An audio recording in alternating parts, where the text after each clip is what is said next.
अस्सलाम वालेकुम, 102 में खुशामदीद। मैं हूँ शुजा कुरैशी। इस माली साल के आगाज़ से ही ये बात बड़ी वाज़ेह थी कि रुपया इस माली साल में अपनी कदर कुछ खोएगा, दबाव का शिकार रहेगा, क्योंकि इस माली साल में गैर मुल्की कर्ज़ों की अदायगियों में इजाफ़ा होना था। IMF से जो हमने प्रोग्राम शुरू किया था 2008 में, जो पिछले साल नामुकम्मल ख़त्म हुआ, उसकी अदायगियाँ भी इस साल माली साल में और इस कैलेंडर ईयर में यानी कि 2012 से शुरू हो रही हैं। फरवरी यानी अगले महीने से अदायगियाँ होनी हैं। इससे पहले भी पिछले जो 6 माह गुजरे हैं माली साल के, उसमें कुछ ना कुछ अदायगियाँ गैर मुल्की कर्ज़ों की होती रही हैं, और जिसकी वजह से हमने देखा है कि पाकिस्तान के ज़र मुबादला के ज़खायर में भी हमने कमी देखी। 18 अरब डॉलर से ज़्यादा के ज़खायर थे, जो अब तकरीबन 16.8 अरब डॉलर के रह गए हैं, और फरवरी से जैसे मैंने कहा कि मज़ीद अदायगियाँ होनी हैं। तो बड़ी बात वाज़ेह थी कि इस साल रुपये की कदर में कमी होगी, रुपया दबाव का शिकार होगा। लेकिन पिछले चंद दिनों से और हफ्तों से जो हमने तेज़ी से रुपये की कदर में कमी देखी है, इस पे हम आज बात करेंगे। क्या वजह है कि इतनी तेज़ी से रुपया अपनी कदर खो रहा है। इससे पहले भी हमने अपने प्रोग्राम में बात की थी और ये बताया जा रहा था कि इस माली साल के आखिर तक यानी कि जून 2012 तक इंटरबैंक मार्केट में 91 या 92 रुपये तक कदर जा सकती है। लेकिन हम देख रहे हैं कि आज ही इंटरबैंक में तकरीबन 90 रुपये 70 पैसे तक तो काम हो चुका है। तो क्या वजह है कि रुपया इतनी तेज़ी से अपनी कदर खो रहा है, और क्या फिर माली साल के अख्ताम तक यानी कि जून 2012 तक जो पहले 91-92 रुपये की बात हो रही थी, उससे भी ज़्यादा रुपया अपनी कदर खो सकता है? इस पर हम बात करेंगे मोहम्मद सुहेल से, जो टॉप लाइन सिक्योरिटीज़ के चीफ़ एग्जीक्यूटिव हैं। अस्सलाम वालेकुम सुहेल। वालेकुम अस्सलाम। सुहेल, बहुत शुक्रिया आपने वक्त निकाला। ये बताइए कि इससे पहले भी हमारी आपसे बात हुई थी और आपकी भी पेशन गो यही है कि या थी कि इस माली साल के अख्ताम तक इंटरबैंक मार्केट में 91-92 रुपये तक रुपये की कदर जा सकती है डॉलर के अगेंस्ट। लेकिन हम देख रहे हैं कि पिछले चंद दिनों से कुछ ज़्यादा तेज़ी से रुपये की कदर में कमी आ रही है। तो कोई इसकी ख़ास वजह है? खास जो रीज़न है इसका वो एक्सटर्नल अकाउंट है, और उसके जो नंबर्स आने शुरू हुए, जो नवंबर का करंट अकाउंट का जो नंबर आया था वो बहुत ही ख़तरनाक था। 5 माह में 2.1 बिलियन डॉलर हो गया था, जो हुकूमत और स्टेट बैंक के इनिशियल टारगेट, पूरे साल के टारगेट से ज़्यादा 5 माह का हो गया था। और इसी वजह से आपने देखा है कि पिछले 2-3 हफ्ते में प्रेशर ज़्यादा बढ़ा है। और स्पेशली कल जो स्टेट बैंक के नुमाइंदों ने, गवर्नर स्टेट बैंक ने जो सेनेट की स्टैंडिंग कमेटी में प्रेजेंटेशन की है, और उन्होंने भी एक बहुत ही ब्लीक पिक्चर प्रेजेंट की है। उन्होंने साफ साफ कहा है, जो अखबारी इतलात हैं, कि सेकेंड हाफ जो जनवरी से शुरू हुआ है वो एक्सटर्नल साइड के लिए बहुत बुरा होगा। उन्होंने जो अखबारी इतलात हैं उसमें ये भी कहा है कि पहले 6 माह में कोई 1.2 बिलियन डॉलर के रिजर्व कम हुए हैं, जो 5 बिलियन डॉलर कम हो सकते हैं। तो अगर सेंट्रल बैंक, जिसके पास डेटा ज़्यादा बेहतर होता है, उसकी निगाह ज़्यादा तेज़ होती है, तो अगर वो इस तरह का स्टेटमेंट दे तो एक आम इन्वेस्टर्स है उसको तो यही नज़र आता है कि जो फॉरेन एक्सचेंज के रिजर्व के नंबर हैं वो जून तक 13 बिलियन डॉलर हो जाएंगे, क्योंकि कोई हालात ऐसे नहीं हैं कि पाकिस्तान में FDI आए, बल्कि वो गिर रही है। पाकिस्तान में पोर्टफोलियो इन्वेस्टमेंट आए, वो गिर रही है। तो इन सारे एक्सटर्नल अकाउंट के जब नंबर्स और स्टेट बैंक के जो कल सेनेट की स्टैंडिंग कमेटी में जो स्टेटमेंट था, उसको देखकर जो रुपए की कदर है वो ज़्यादा तेज़ी से गिर रही है। ठीक है। और लेकिन आप क्या समझते हैं, आपकी अभी भी यही पेशेंगोई होगी कि जो पहले थी कि 91-92 रुपये तक ही कंटेन हो सकता है, या अब ये जो जैसे आपने स्टैंडिंग कमेटी का हवाला दिया, उसमें जो कल स्टेट बैंक के गवर्नर ने उनको वहाँ पर बताया, तो आप क्या समझते हैं कि 92 रुपये तक ही रह सकती है जून 2012 तक, या इससे ज़्यादा भी हम रुपए की कदर में कमी देख सकते हैं, और अगर होगी तो कितनी होगी? बिल्कुल आपने सही कहा। जो थोड़े से एक्सटर्नल अकाउंट के जो हालात जो ख़राब होते जा रहे हैं, और पाकिस्तान के अमेरिका से ताल्लुकात और जो दूसरे इन्फ्लोज की बातें हो रही थी, जिसमें इत्तसालात से पैसे हैं, जिसमें 3G लाइसेंस के पैसे हैं, और यूरो बॉन्ड, सुकूक वगैरह जो लगते नहीं है मटेरियलाइज हो, तो इन चीज़ों को देखते हुए हमने अपना एस्टिमेट 92-93 का कर दिया है टिल जून 2012, और ये तकरीबन 7 से 7.5% बनता है साल का डिवैल्यूएशन, जो पाकिस्तान का 20 साल का औसत डिवैल्यूएशन है उसके मुताबिक है। अच्छा, ये तो इस माली साल की बात हो गई सुहेल, लेकिन अगर हम अगले माली साल की बात भी करें, जो जुलाई 2012 से शुरू हो जाएगा, या इस पूरे कैलेंडर ईयर की बात करें, जनवरी अभी शुरू हुआ है और दिसंबर 2012 तक की बात करें, क्योंकि अगले माली साल में तो जो गैर मुल्की कर्ज़ों की अदायगियाँ हैं, और ख़ास तौर से अगर मैं IMF के कर्ज़ की अदायगी की बात करूँ तो वो इस माली साल से ज़्यादा होगी, बल्कि कहा जाता है कि शायद डबल हो। अगर अभी 1.2 अरब डॉलर हमें देने हैं जून 2012 तक, तो अगले माली साल में 2 अरब डॉलर से हमको ज़्यादा देने होंगे। तो और दूसरा, जैसे आपने ख़ुद भी कहा कि जो दूसरे ज़राए से डॉलर आता है, चाहे वो फॉरेन डायरेक्ट इन्वेस्टमेंट हो, निजकारी हो, या कोई बॉन्ड वगैरह फ्लोट किया जाए, वो हमको बात नज़र नहीं आ रही है। तो आगे जाते हुए पूरे कैलेंडर की बात करें तो आप मज़ीद समझते हैं कि रुपया दबाव का शिकार रहेगा अगर कोई एक्सटर्नल साइड से कोई और इंतज़ाम ना हो सका? देखें, अब मतलब 3 महीना 6 महीना तो हालात बज़ाहिर क्लियर नज़र आ रहे हैं। इसके बाद बहुत सारी चीज़ें जो हैं जो क्लियर नहीं हैं। एक तो सबसे सरे फहरिस्त पाकिस्तान अमेरिका ताल्लुकात, इतलात ये हैं कि अब ताल्लुकात दोबारा कुछ बेहतर हो रहे हैं, बातचीत चल रही है। तो अगर इस तरह का कोई प्रोग्रेस होती है जो 1-2 माह में तो नहीं लगती, अगर 3-6 माह में होती है या जून के बाद होती है, और जो कोalition सपोर्ट के जो पैसे हैं वो आने शुरू हो जाते हैं, प्लस मिनिस्ट्री ऑफ फाइनेंस ने जो फैसला किया था कि हमें IMF से इमदाद नहीं लेनी, मुझे लगता है वो रियलाइज़ करेंगे कि वो फैसला जज्बाती था, पॉलिटिकल था, और IMF से मज़ीद कोई एक नया प्रोग्राम की तश्कील तय पा जाए। And last but not the least, अगर मुल्क में इंतखाबात का कोई रोड मैप आ जाता है अर्ली इलेक्शन का, तो मुझे लगता है जो पाकिस्तान में FDI और पोर्टफोलियो इन्वेस्टमेंट गिर रही है उसमें भी बेहतरी आ सकती है। तो आई थिंक जून के बाद कदरे बेहतरी आएगी, क्योंकि अगर ना इन्वेस्टमेंट आई, फॉरेन इन्वेस्टमेंट, या फिर अमेरिका से इमदाद नहीं आई, तो पाकिस्तान के पास कोई और चारा नहीं रहेगा कि वो IMF के दरवाजे को दोबारा खटखटाए। अच्छा, दूसरी बात ये सुहेल के जो डॉलर की कदर में तेज़ी से इजाफा हो रहा है, ये रुपया अपनी कदर खो रहा है, तो हमने देखा है कि कुछ हमने बेहतरी देखी थी जो महंगाई की शरह में जो इजाफा हो रहा था उसमें कुछ तेज़ी थी, वो कुछ कमी हमको नज़र आई थी। इतनी तेज़ी से हमको इजाफा नज़र नहीं आया, बल्कि दिसंबर के आदाद शुमार में तो हमने देखा कि 10% से भी कम जो है इन्फ्लेशन रहा। तो अब चूँकि रुपया अपनी कदर खो रहा है, आप क्या समझते हैं कि जो इन्फ्लेशन का आउटलुक है या महंगाई की शरह में जो इजाफा होता है उस पर आप क्या असर देख रहे हैं इस रुपये की कदर का? शुजा, स्पेशली पाकिस्तान जैसी इकोनॉमी में, या जो एशियन इकोनॉमीज़ हैं जिसमें इंपोर्ट जो होता है, तेल होता है, बहुत सारी चीज़ें इंपोर्ट होती हैं, तो जाहिर बात है अगर करेंसी आपकी डीवैल्यू हो रही है तो इंपोर्ट्स महंगे हो जाते हैं, और इंपोर्ट्स महंगी होती हैं तो फिर जाहिर बात है उसका असर इन्फ्लेशन पे आता है।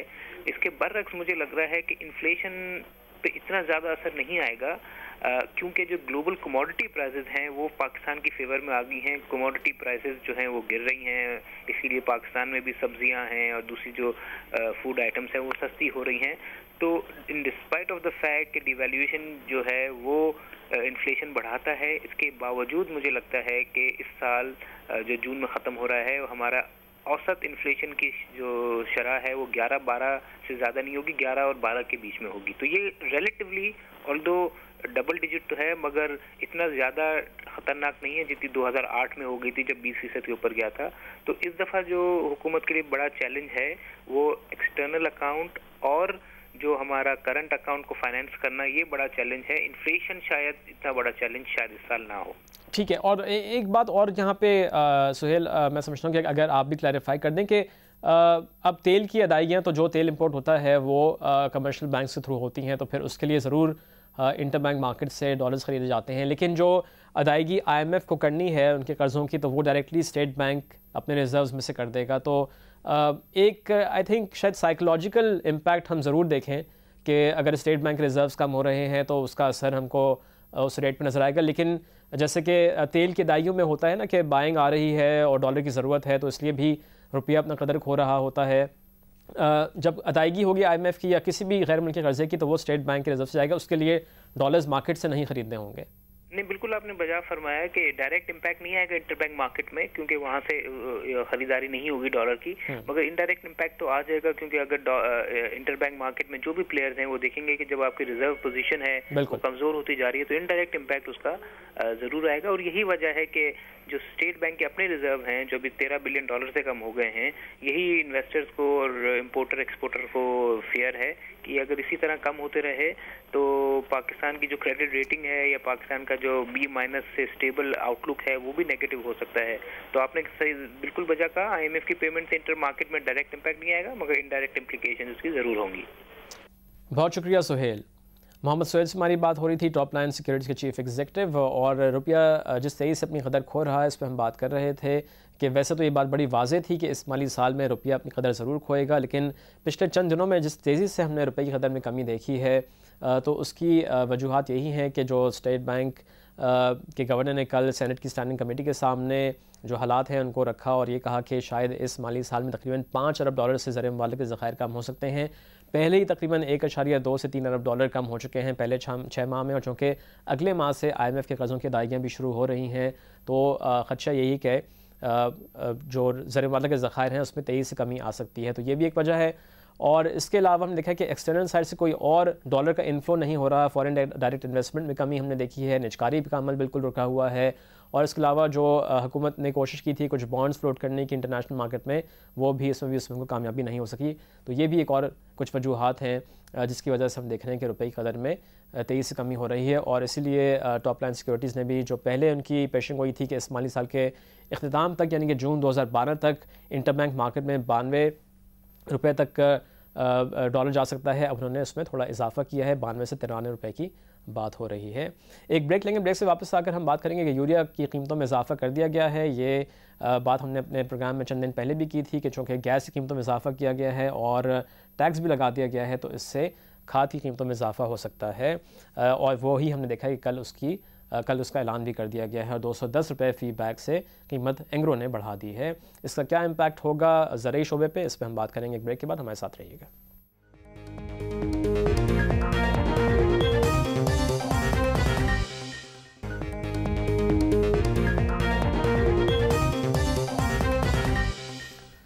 प्रोग्राम में दोबारा खुशामदीद। जैसे कि हमने इस प्रोग्राम में इस हफ्ते आपको बताया था कि गैस के नर्ख में इजाफे के बाद और चूँकि हुकूमत ईरान पाकिस्तान गैस पाइपलाइन पे जो ख़र्चा होगा उसके लिए भी मुख्तलिफ़ शोबों पे टैक्स लगा रही है डेवलपमेंट सरचार्ज के हिसाब से, तो हमने देखा है कि फर्टिलाइज़र सेक्टर के लिए भी यही किया गया, गैस की कीमतों में भी इजाफा किया गया और ये सेस भी लगाया गया है, जिसके बाद इस बात का कभी इम्कान था कि फ़र्टिलाइज़र बनाने वाले कारखाने कीमतों में इजाफा करेंगे, और ये हमने देखा है कल एंग्रो ने ऐलान किया कि वो फ़ी बोरी खाद की कीमत 210 रुपये से बढ़ा रहा है। अब हमने इससे पहले भी बात की थी और 150 से 250 रुपये के दरमियान बात हो रही थी कि कीमतों में इजाफा किया जाएगा, वही हमको नज़र भी आया है। कीमतों में इजाफा हो रहा है और इसका असर ज़रूरी शोबे पर पड़ सकता है, और जैसे कि हमने पहले ही बताया था कि इस साल बल्कि पिछले साल मार्च में जो फर्टिलाइज़र सेक्टर को GST की सेल्स टैक्स एग्जम्पशन थी वो भी उठा ली गई थी और इस पर सेल्स टैक्स भी अब 16% के हिसाब से लग रहा है। हम बात करेंगे कि अब कितना फ़र्क रह गया है जो इम्पोर्टेड यूरिया की कीमत है और जहां जो लोकली मैन्युफैक्चर्ड यूरिया है उसकी कीमत। हमको फ़ोन पे शगुफ्ता इरशाद ने ज्वाइन किया है, खादिम अली शाह बुखारी सिक्योरिटीज़ की तज्ज़ियाकार हैं। शगुफ्ता बहुत शुक्रिया, प्रोग्राम में खुश आमदीद आपको। वालेकुम सलाम। शगुफ्ता, अब ये बताइए कि जो इजाफा एंग्रो ने तो किया है 210 रुपये फ़ी बोरी का, लेकिन जो दूसरे खाद के कारखाने हैं आप क्या समझती हैं कि वो भी इतना ही इजाफा करेंगे या कुछ दूसरे कारखाने कुछ कम इजाफे का ऐलान भी कर सकते हैं? देखिए, FFC ने ऑलरेडी 550 रुपीज़ से इंक्रीज कर दिया है, तो एंग्रो ने जो अब 210 किया है वो बाकी लोग सब उसको फॉलो करेंगे। तो बेसिकली FFC जो है अब एक 150 रुपीज़ के हिसाब से और बढ़ाएगा, क्योंकि यूरिया एक ऐसी कमोडिटी है जो बेसिकली एक जेनेरिक नेचर का प्रोडक्ट है, इसमें आप डिफरेंट प्राइसेस इंडस्ट्री में चार्ज नहीं कर सकते।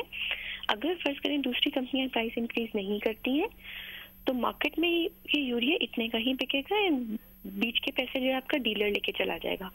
तो इससे बेहतर ये होता है कि सारी इंडस्ट्री एक ही प्राइस चार्ज करे, क्योंकि फार्मर को उस बात से फर्क नहीं पड़ता कि ये एग्रो का यूरिया है या FFC का यूरिया है। ठीक है। अच्छा, अब ये बताइए कि अब अगर लोकल मार्केट में कीमत तकरीबन 1800 रुपये फ़ी बोरी हो गई है और हमको मालूम है कि ठीक है चूँकि यूरिया इंपोर्ट होता है, यूरिया की कमी है, हम नेट इंपोर्टर्स हैं, तो रिटेल मार्केट में मुख्तलिफ मुल्क के हिस्सों में मुख्तलिफ कीमत होती है और कोई 1900 रुपये फ़ी बोरी बेच रहा होता है, कोई 2000 रुपये फ़ी बोरी बेच रहा होता है। तो जो इम्पोर्टेड यूरिया है उसकी कीमत अगर यहाँ पे इंपोर्ट किया जाए तो लैंडेड कॉस्ट कितनी पड़ेगी और कितना फ़र्क मैं ये जानना चाह रहा हूँ कि रह गया है जो लोकली मैन्युफैक्चर्ड यूरिया है माफ़ कीजिएगा और जो इम्पोर्टेड यूरिया है? आई थिंक अभी लाइक इस इंक्रीज से पहले 500 रुपये के अराउंड डिफरेंस था तो अब ये अगर 210 हो जाता है तो आपके पास रफली 300 रुपए का फिर भी गैप है। जबकि हमेशा आर्ग्यूमेंट ये दिया जाता था कि आपकी चूंकि गैस प्राइसेस आपको सस्ती मिलती हैं इंटरनेशनल बेंचमार्क से, तो इसलिए आप लोग अब लोकल यूरिया को भी नीचे रखेंगे। पर चूंकि अब हमारी गैस प्राइसेस इंटरनेशनल से ज्यादा हो चुकी हैं, लाइक ये सेस लगाने के बाद $3.5 हो गई है। इंटरनेशनल जो निमेक्स हेनरी हब की प्राइस है वो $3 के अराउंड है। तो इसलिए अब वो आर्ग्यूमेंट जस्टिफाई नहीं होता है। तो अब आपकी प्राइसेस उसके बराबर भी हो सकती हैं। और साथ ही जो अभी इतना रिसेंटली रुपी डीवैल्यू हुआ है, इसकी वजह से भी ये आ जा रहा है रुपी पर बैग के अमाउंट में। और इसके अलावा एक चीज और इम्पोर्टेंट देखने की है कि टीसीपी जो इम्पोर्ट कर रहा है इंडिया की, ये हमने देखा है कि हमेशा मार्केट से महंगे रेट के ऊपर कर रहा है। लाइक पहले भी जब मार्केट रेट आपके जो भी रेट था उससे $20-30 ऊपर इन्होंने ट्रांजैक्शन की थी। एंड आज भी इन्होंने ये सऊदी अरब को 200,000 टन का इंपोर्ट ऑर्डर दिया है। ये भी चूंकि क्रेडिट पे इन्होंने उठाया है, तो ये सऊदी क्रेडिट फैसिलिटी के थ्रू उठा रहे हैं, तो ये $500 पर टन इनको पड़ रहा है। जबकि मार्केट प्राइस इस वक्त जो है वो इनको 400 पे या 420 के अराउंड मिल सकता था। क्योंकि इन्होंने क्रेडिट पे उठाया है तो वो और भी ज्यादा महंगी है। तो ये जो 300 रुपए का डिफरेंस है ये तो मार्केट प्राइस के ऊपर है, जबकि टीसीपी तो और भी ज्यादा महंगी उठा रहा है। तो हमारे पास जो लैंडेड कॉस्ट पाकिस्तान के अंदर आएगी वो तो ऑलरेडी इससे भी ज्यादा अमाउंट की होगी। तो ये डिफरेंस तो रहेगा। ठीक है, लेकिन चलें डिफरेंस रहेगा, लेकिन अगर जैसा आपने खुद भी कहा कि 300 रुपये का फ़र्क की अगर हम बेस बना के बात करें, तो जैसे मैंने कहा ना कि ये तो 1800 रुपये तो प्राइस फैक्ट्री की है, और हमको मालूम है कि मार्केट में इससे महंगी मिलती है 100 रुपये 200 रुपये फी बोरी। तो अगर उस हिसाब से देखा जाए तो बड़ा फ़र्क कम रह गया है। तो आगे जाके आप क्या देख रही हैं कि जो इम्पोर्टेड यूरिया है या जो लोकली मैन्युफैक्चर्ड यूरिया है, अब जो किसानों को इससे क्या फ़र्क पड़ सकता है? और जो एक सब्सिडी वाली बात है, सब्सिडी का एलिमेंट है, उसका कोई हमको फ़ायदा नज़र आएगा क्या? क्योंकि ये भी कहा जा रहा है कि इवन यही बात हो रही है कि अगर आप जो भी इंपोर्ट कर रहे हैं यूरिया, और हमको मालूम है उस वक्त यूरिया की कीमत इंटरनेशनल मार्केट में ज़्यादा थी और अब तकरीबन कीमत बड़ी कम रह गई है, तो जो इम्पोर्टेड यूरिया है वो भी जो लोकली मैन्युफैक्चर्ड यूरिया कीमत है उस पर बेचा जाए। लेकिन ये हम देख रहे हैं कि इन प्रैक्टिस होता नहीं है। और यहाँ भी जैसे आपने मिडिल मैन का हवाला दिया, तो मिडिल मैन जो है वो पैसे कहा जा रहा है कि कमा लेते हैं। नहीं, मिडिल मैन तो काफी पैसे कमा लेते हैं। अभी देखिए, क्योंकि मिडिल मैन को भी पता है कि चूंकि डोमेस्टिक शॉर्टेज है तो आगे चल के प्राइस बढ़ेगी ही, तो फार्मर के पास कोई चॉइस नहीं है। डीएपी और ज्यादा महंगा है, उसको यूरिया ही लगाना है मेजोरिटी। तो उसको पता है कि डिफरेंट एरियाज में वो डिफरेंट डिपेंडिंग अपॉन के जिस एरिया में जिस तरह डिमांड सप्लाई है वो उस तरह के पैसे चार्ज कर रहा है। Cross the country prices freight की वजह से भी डिफरेंट होती हैं। ठीक है। और imported urea despite the fact कि इंटरनेशनल प्राइसेस नीचे आ गई है, उसके बावजूद आपकी लोकल प्राइसेस से ऊपर ही है। तो सब्सिडी तो गवर्नमेंट देती है, पर फिर भी वो मार्केट में वो अमाउंट नजर नहीं आती है। ठीक है, उस सब्सिडी का फायदा वही मैं जानना चाह रहा हूँ, सब्सिडी का फायदा क्या किसान को हो रहा है या नहीं हो रहा? सब्सिडी प्राइस कम करके देने का मतलब ये नहीं कि इंटरनेशनल प्राइसेस के ऊपर हमारा यूरिया बिक रहा है। अभी भी लोकल जो मार्केट प्राइसेस हैं, डिस्पाइट द फैक्ट जो मिडिलमैन ने बढ़ाई हैं, उसके बावजूद वो इम्पोर्टेड यूरिया से फिर भी सस्ती है। अगर फर्ज करें हमारे कंट्री के अंदर सारा इम्पोर्टेड यूरिया ही आ जाए, लेट्स अज्यूम, ठीक है, उसके बावजूद हमारी डोमेस्टिक प्राइसेस जो है जो भी लबी लेवल से इम्पोर्टेड की प्राइस पे नहीं बिकना शुरू हो जाएगा, उसके ऊपर थोड़े बहुत पैसे डीलर फिर भी बनाएगा। ठीक है। नहीं, मेरा फिर सवाल शगुफ्ता ये था कि आप समझती हैं कि जो हुकूमत का एक इंसेंटिव प्रोग्राम ही कह लें कि जी वो जो सब्सिडी देती है वो यूरिया पे, उसका फ़ायदा किसान को पहुँच रहा है या नहीं पहुँच रहा? गवर्नमेंट कोई सब्सिडी किसान को एज सच कोई नहीं मिलती है, बिकॉज अभी देखिए ना 5 मिलियन टन की आपकी डिमांड है, 1 मिलियन टन आपका गवर्नमेंट इम्पोर्ट करती है। तो अभी तो हमारा लोकल फार्मर ज्यादातर लोकली प्रोड्यूस यूरिया पे ही डिपेंडेंट है। तो वो तो एक छोटी क्वांटिटी है जो मार्केट में आती है, उसका फार्मर को ऐसा कोई फायदा नहीं है, वो मार्केट रेट पे ही बिक रही है। तो सब्सिडी वो ऐसा सिर्फ गवर्नमेंट डिफरेंस अमाउंट कर रही है कवर, ऐसा उसका कोई फायदा फार्मर को नहीं मिलता है। जी, बहुत शुक्रिया शगुफ्ता आपका। शगुफ्ता इरशाद से हमारी बात हो रही थी, तज्ज़ियाकार के ASB सिक्योरिटीज़। और ये यूरिया की कीमतों में हालिया इजाफे के बाद जो इम्पोर्टेड यूरिया है और लोकली मैन्युफैक्चर्ड यूरिया है, इसकी कीमतों में फ़र्क बहुत कम रह गया, तकरीबन 300 रुपये फ़ी बोरी का। और इससे किसानों को कोई खातिर खा फ़ायदा नज़र नहीं आ रहा है। और इससे पहले भी हमको मालूम है कि जो मिडल मैन कहलाए जाते हैं वो ज़्यादा फ़ायदा उठा लेते हैं। जो हुकूमत यूरिया इंपोर्ट करती है तो उसको लोकली मैन्युफैक्चर्ड यूरिया कीमत पर बेचना होता है, चूँकि फ़र्क कम रह गया है तो ये कहा जा रहा है कि इससे किसान जो पहले फ़ायदा उठा सकते थे वो फ़ायदा उनको नहीं हासिल हो रहा है और लोकली मैन्युफैक्चर्ड यूरिया ही किसान ज़्यादा ख़रीद रहे हैं।